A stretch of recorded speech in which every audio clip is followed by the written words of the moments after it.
देखिए, सिद्दीकी साहब ने जो माइनॉरिटीज़ के बारे में जो ये उठाया आवाज़ को, ये आवाज़ को मुझे काफ़ी दिनों से उन्होंने उठा रहे हैं। सिद्दीकी भाई एक सीनियर आदमी हैं, इन्होंने जो हमारे इसमें जो माइनॉरिटीज़ में जो हम लोग जो बोलते हैं कि पसमानदा, इसके बारे में जिन्होंने कहा है, तो ये बहुत पूरे हिंदुस्तान में जबकि रहते हम लोग, बल्कि पूरे जितने भी हिंदुस्तान में है, ये आवाज़ उठनी चाहिए। और हम ये डिमांड करते हैं सेंट्रल गवर्नमेंट से और स्टेट गवर्नमेंट से कि हमें इसका हिस्सा मिलना चाहिए। क्या लगता है 10 तारीख को आने वाले दिनों में जिस तरह से असरुद्दीन साहब ने कौमी सतह पे मेहमानों को बुलाया है और सचिव कमेटी की रिपोर्ट के मद्देनजर मुसलमानों के मसाइल पर एक कोई नया डिसीजन लिया जाएगा? देखिए, 10 तारीख को इन्होंने जो कॉल किया, मीटिंग कॉल किया है, इंशाअल्लाह उसके दिन तुम लोग आंदोलन की शक्ल इख्तियार करेगा उस दिन। और जैसा कि आपको मालूम है, असरुद्दीन साहब जो है एक आज जाना पहचाना चेहरा नहीं है, ये ऑल इंडिया साइंस कमेटी के चेयरमैन हैं और इन्होंने बहुत मेहनत करते हैं।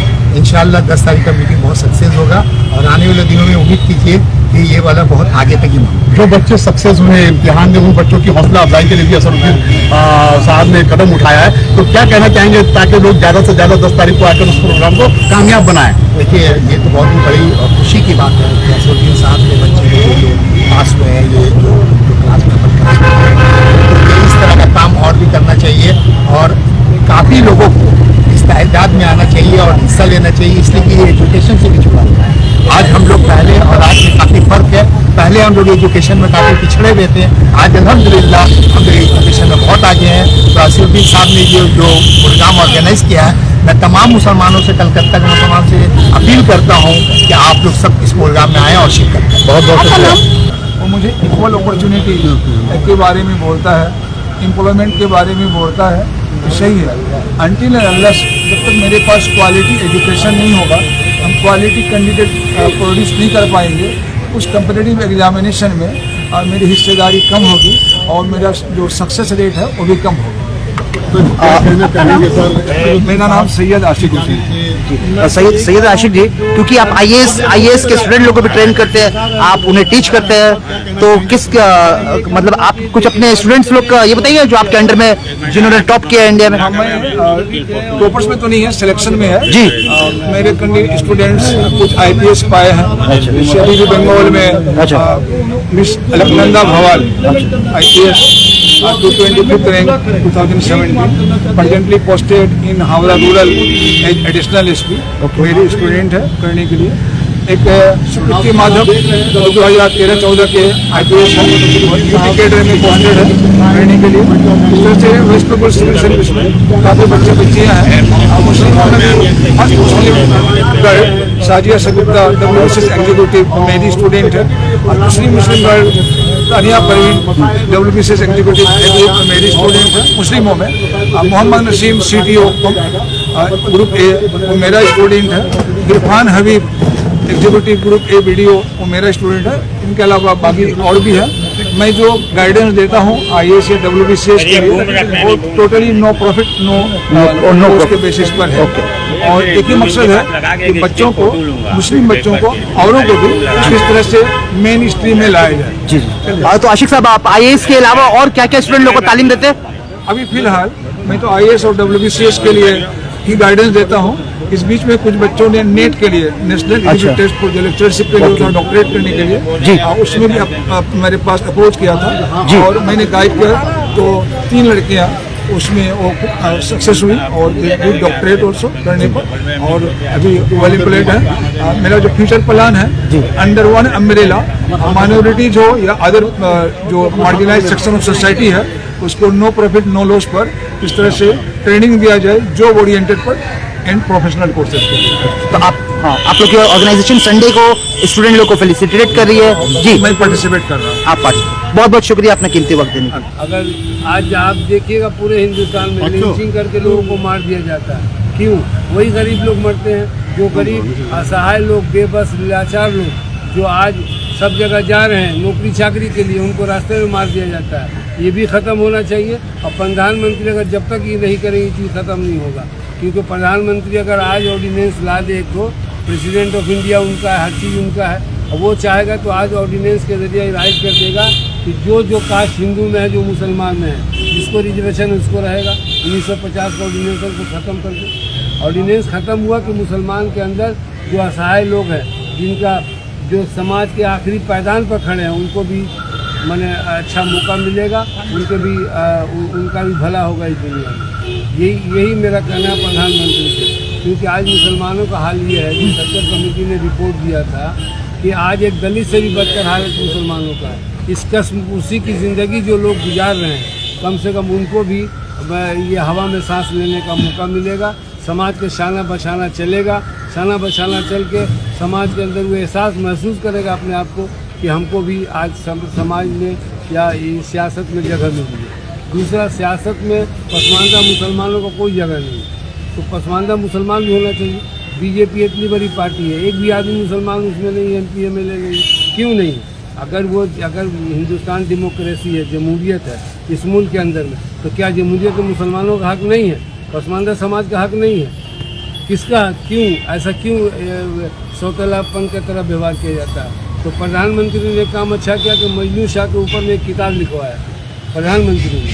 तो वो किताब लिख के कम से कम लोगों के अंदर जागृति किया कि भाई बंगाल के अंदर में मजनू शाह ने जो क्रांतिकारी मुहिम चलाया था, जिसमें भवानी पाठक, देवी चौधरानी को मिला के, तो उस वक्त गंगा जमनी तहरीक जो आज हम लोग बोलते हैं, वो उसी वक्त का नाम दिया हुआ है कि भवानी पाठक, देवी चौधरानी और मजनू शाह ने मिल के जब उस वक्त 1770 में बंगाल में जब कहत पड़ा था, तो उस टाइम में कहत से लोगों को निकालने के लिए अंग्रेज़ों को गोडाउन तोड़ के लोगों को खाना खिलाया, और अंग्रेज उनके खिलाफ इतना हो गए कि जो भी शाह जाति का आदमी मिले उसको कत्ल कर दिया। हजार लोगों को किया गया, कानपुर से लेके वहाँ मकनपुर तक लोगों का काट के गर्दन को लटका दिया गया।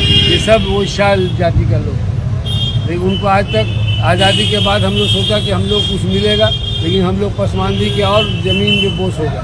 पसमानदा समाज आज़ादी के बाद और नीचे चला गया, और जो लोग कुछ नहीं किया हुआ समाज का, जो लोग मुल्क की खातिर जाए कुछ नहीं किया, मुल्क अंग्रेज़ों का दलाली के आज माँ में उरूज पर है। तो मेरा कहना प्रधानमंत्री से एक ही बात है कि प्रधानमंत्री जी, आप इतने बड़े लीडर हैं पूरे हिंदुस्तान में, आप पूरे दुनिया में आपका डंका बज रहा है, तो गरीबों के लिए डंका बजा दो तो आपका काम हो जाए। ऑर्डिनेंस ला के इन लोग को भी 341 में शामिल करके और दलित का दर्जा दे दिया जाए मुसलमान पसमानदा समाज को। आपका पूरा नाम बोलिए। मेरा नाम मोहम्मद असीरुद्दीन शाह, राष्ट्रीय अध्यक्ष ऑल इंडिया साथ कमेटी। मोहम्मद असीरुद्दीन जी, एक अहम सवाल, क्योंकि WBSC स्टूडेंट्स को आप लोग संडे को सम्मानित भी करने जा रहे हैं, फेलिसिटेशन करने जा रहे हैं, तो किस फील्ड में आप लोग सम्मानित करेंगे? उसमें जो बच्चे लोग आए हैं, तो उसमें उन लोग का क्या है कि उन लोग जो लोग एक गुर्बती के आलम में रह के और पढ़ाई लिखाई करके, ऐसा माहौल है जो नज़रियात के मारे मुसलमान हैं जी, तमाम लोग नज़रियात से मार दिया मुसलमानों को। उस नज़रियात को चेंज जो ये बच्चों ने चेंज किया है, अपना एबिलिटी के बदौलत इन लोग तरक्की करके और इतना बड़ा मुकाम हासिल किया, इसलिए हम लोग उनको सम्मानित करेंगे कि इसने हमारे समाज का नाम को रोशन किया। असीरुद्दीन साहब, ये जो आप 10 तारीख को प्रोग्राम ले रहे हैं सर, क्योंकि ऑल इंडिया लेवल पे लिया जा रहा है, बहुत सारे मेहमान जो आ रहे हैं जो सच्चर कमेटी के ऊपर डिस्कशंस करेंगे, जो बुनियादी जो बेसिक पॉइंट जो आपने वाकई बहुत बड़ा काम किया है, जो बुनियादी मुद्दों को, पसमानदा मुद्दे को उठाया, माइनॉरिटीज़ के जो प्रॉब्लम है, तो उस दिन क्या क्या बातें होंगी सर, ये बताएं। बात होगी कि देखिए, उसमें आ रहे हैं आपके रहमान साहब हैं IG महाराष्ट्र के, उनका मुस्लिम समाज पर पकड़ है, वो बोलेंगे।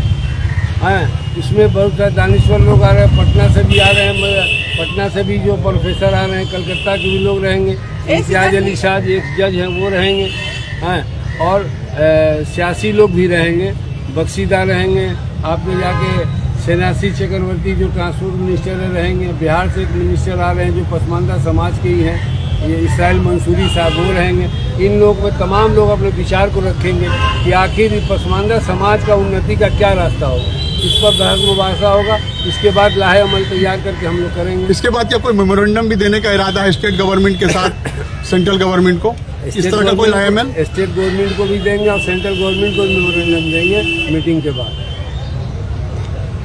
मोहम्मद असीरुद्दीन जी, क्योंकि आप शाहसाई कमेटी ऑर्गेनाइजेशन के नेशनल प्रेसिडेंट भी हुए, तो आज जो हम लोग प्रेस कॉन्फ्रेंस ये जो कर रहे हैं, इससे क्या क्या बेनिफिट्स होगी, क्या फायदा पहुंचेगा, ये थोड़ा आप तफसील से बताएं। बेनिफिट और फायदा का मतलब है कि देखिए हमारा समाज बहुत पिछड़ा समाज है, पसमानदा समाज है, उनको मालूम नहीं है, वो कुछ अखबार कोई पढ़ता है कोई नहीं पढ़ता है। तो जितने लोग तक आपका बात मेरा बात जहाँ पहुँच जाएगा यही मेरे लिए बेनिफिट है। उन लोग इस समाज के बात सुन के समाज के तरफ रुझान करेंगे, क्योंकि ये गरीब लोग हैं, ये गरीब लोग खाने कमाने में परेशान है, इनका कोई पुसाने हाल नहीं है। ऐसे वक्त को देख के हम लोग ये सोचा कि नहीं, अब हम लोग को जद्दोजहद के बगैर कुछ नहीं मिलेगा, क्योंकि जो समाज जंग लड़ा, जो समाज सबसे बड़ा अंग्रेज़ों को भगाने में सबसे बड़ा अहम रोल अदा किया, सबसे हाशिए में है। जिन लोगों ने कुछ नहीं किया वो आज देखिए आज हुकूमत में बैठ के अपने आप को समझ रहा है। तो मेरा समझ कि हम अपने समाज को जगा देंगे, जब अंग्रेज को भगा सकते हैं तो गुरबती भी भाग जाएगा इनका। अच्छा असरुद्दीन साहब, मेरा एक सवाल सर, जिस तरह से देखा गया है कि मुसलमानों माइनॉरिटीज़ के साथ हमेशा पॉलिटिशियन लोगों ने फुटबॉल गेम की तरह इस्तेमाल किया है, मुझे एक सवाल आपसे ये करना है कि अभी WBCS के 300 के पेपर को जो है ख़त्म किया गया है, कोई नोटिफिकेशन नहीं आया, सिर्फ वर्बली चल रहा है कि आज हो जाएगा कल हो जाएगा। तो असरुद्दीन साहब इस मामले पर इस मामले पर ही पहल करेंगे सर साइक कमेटी के बैनर के तले? इस मामले को लेके हम लोग 10 तारीख को ही बात बोलेंगे, और इस मामले को लेके हम लोग दीदी को ही मेमोरेंडम देंगे, कम से कम 2-3 साल का छूट दीजिए, ताकि साल 2 साल में बच्चे लोग बांग्ला सीख ले। अभी तक जो बच्चा पढ़ा तो नहीं पढ़ा, तो उसके लिए भी हम लोग कोशिश कर रहे हैं, इंशाल्लाह और कामयाब होंगे। क्या आवाम से क्या अपील करना चाहेगा असरुद्दीन साहब? आवाम से ये अपील करना चाहिए कि पसमानदा समाज के लोगों से मेरी पुरजोर गुजारिश है कि आधा रोटी खाओ, बच्चों को पढ़ाओ। तालीमी दुनिया का हर म्यार को आपको ऊंचा कर सकता है। आप बिल्डिंग बना लीजिएगा, म्यार ऊंचा नहीं, मीनार बना लिया, इससे म्यार ऊंचा नहीं होगा।